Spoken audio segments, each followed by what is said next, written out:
Hello guys, আপনাদেরকে কাতারের কিছু দৃশ্য দেখাই। দেখেন কাতারের মেন রোডে কি পরিমাণ গাড়ি চলে, দেখছেন? আমাদেরকে একটু দেখাই জুম টুম করে, না দেখলে হয়তো বুঝতে পারবেন না। এই হলো কাতারের অবস্থা।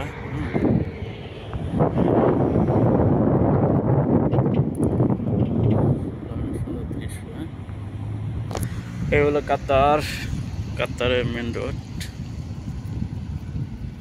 দেখতে অনেক সুন্দর। সবাই ভিডিওটা শেয়ার করবেন। আর চারিদিক থেকে কিন্তু মরুভূমি, আর এগুলো দেখছেন কাতারের টর্চ লাইট। কাতারের রোড আপনাদেরকে জুম করে দেখাই, না দেখলে তো বুঝতে পারবেন না। আর এটা হলো সাইডের রাস্তা, অনেক সুন্দর।